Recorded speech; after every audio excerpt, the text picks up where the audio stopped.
हमारी आज की पहली कहानी जो है वो है समीर की। तो समीर जब सिर्फ 13 साल का था वो अपने दोस्त के घर पे एक रात रुकने के लिए गया था और उसके फ्रेंड्स के जो घर वाले थे वो काफ़ी अजीब से थे। वो कुछ अलग चीज़ें भी प्रैक्टिस किया करते थे। बट समीर उस टाइम पे सिर्फ 13 साल का था, इसलिए उसको कुछ ज़्यादा फ़र्क भी नहीं पड़ता था और उसको शायद इस बारे में ज़्यादा पता भी नहीं था। समीर जो था वो रिलीजन से मुस्लिम था, तो हो सकता है रिलीजियस बिलीफ जो है इनके वो भी डिफरेंट थे, इसलिए उसको ज़्यादा फ़र्क नहीं पड़ता था। रात के करीब 1 बज रहे थे, वो अपने दोस्तों के साथ गेम वगैरह खेल रहा था। तभी उसके ध्यान में आया कि हाँ, ड्रायर में उसने अपने कपड़े डाले हुए थे जो कि अब तक ख़त्म हो चुके होंगे, ड्राई हो चुके होंगे।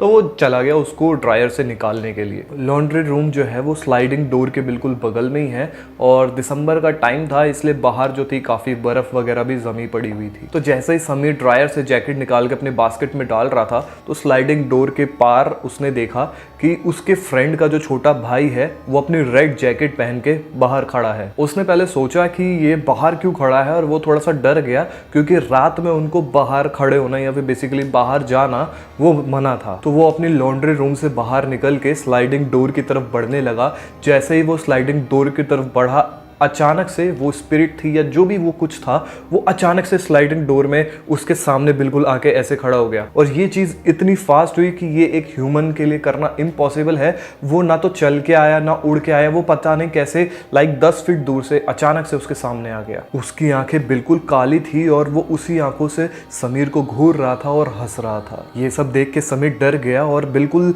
जोर से उसको चिल्ला दिया और इसके चिल्लाने की आवाज़ सुन के घर के सभी लोग, समीर के दोस्त और समीर के जो फैमिली मेम्बर्स थे, समीर के दोस्त के फैमिली मेम्बर्स थे, वो सारे के सारे वहाँ पे आ गए। इस टाइम पे समीर इतना डर चुका था और डर के मारे वो कांप रहा था और ठंडा पड़ चुका था बिल्कुल। तभी जब वहाँ पे सब लोग आ गए तो समीर ने अपने फ्रेंड की मॉम को बताया कि मैंने स्लाइडिंग डोर के बाहर जो है बिल्कुल आपके बेटे जैसे किसी को देखा था, लेकिन जो उनका एक्चुअल सन था वो तो अपने रूम में, अपने बेडरूम में सो रहा था। तो क्या था वो? और ये सब देखने के बाद समीर कुछ ज़्यादा ही डर गया, बिल्कुल डर गया। उसके बाद से वो अपने दोस्त के घर कभी गया ही नहीं। सेकंड स्टोरी है लीज़ा की। तो ये स्टोरी ध्यान से सुनना क्योंकि ऐसा हो सकता है कि ये स्टोरी में जो हुआ है शायद आप लोग भी कभी फेस कर सको। जब लीज़ा छोटी थी बचपन में ही, तभी उसकी मॉम जो है उसके डैड से अलग हो चुकी थी और वो एक स्मॉल टाउन के ओहियो के पास एक स्मॉल टाउन में रहते थे। जिस घर में वो लोग रहते थे वो घर काफ़ी पुराना था, लगभग 80 साल से ज़्यादा वो पुराना था। घर की बैक स्टोरी कुछ ऐसी थी कि घर में एक जो बंदा रहता था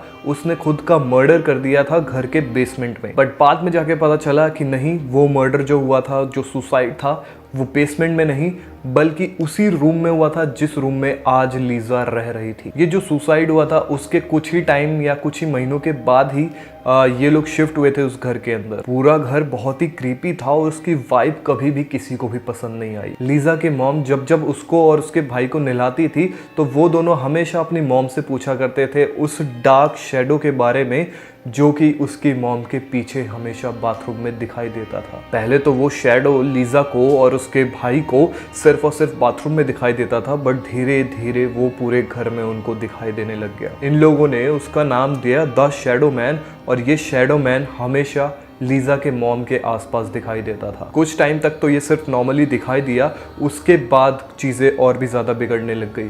लीज़ा आधी रात में उठ के चिल्लाने लगती थी। डेली उसके साथ कुछ ऐसा ही हो रहा था, लेकिन आखिरी बार कुछ ऐसा खतरनाक हो गया जब लीज़ा अपनी नींद से जागी तो उसके कानों पे और उसके बैक पे बिल्कुल रैशेस पड़े हुए थे, जैसे किसी ने उसको नाखूनों से खरोचा हो। और यही वो टाइम था जब लीज़ा की मॉम को पता चला कि जिस आदमी ने अपने आप को सुसाइड करके अपने आप को मारा था वो एक्चुअली में बेसमेंट में नहीं बल्कि लीज़ा के रूम में ही हुआ था। इसके तुरंत बाद ही लीज़ा के मॉम ने घर में जो प्रीस्ट होते हैं उनको बुलवाया, पूजा पाठ करवा के घर को ब्लेस्ड करवाया और कुछ टाइम तक के लिए तो चीज़ें सही हो गई थी, एटलीस्ट एडल्ट्स के लिए। लेकिन लीज़ा को अभी भी कहीं कहीं पे घरों में आवाज़ें सुनाई देती थी, फुटस्टेप्स की आवाज़ें और कई बार कुत्ते के भौंकने की आवाज़ें भी सुनाई देती थी। लीज़ा और उसका सिबलिंग इतने कन्विंस्ड हो चुके थे उस कुत्ते के भौंकने की आवाज़ में कि उन्होंने कुत्ते का नाम भी रख दिया था। बट अभी भी लीज़ा की मॉम इस चीज़ पे विश्वास नहीं कर रही थी। इस घर में आने के बाद से ही लीज़ा को कुछ तो अजीब इस घर में लग रहा था। और सिर्फ इतना ही नहीं, जब भी कोई भी पैरानॉर्मल चीज़ें होती है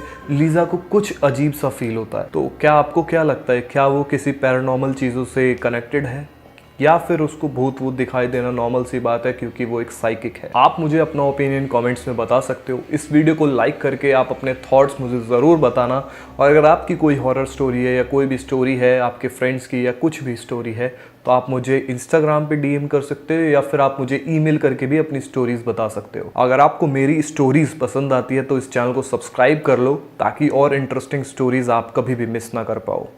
तो मिलते हैं नेक्स्ट वीडियो में, तब तक के लिए बाय।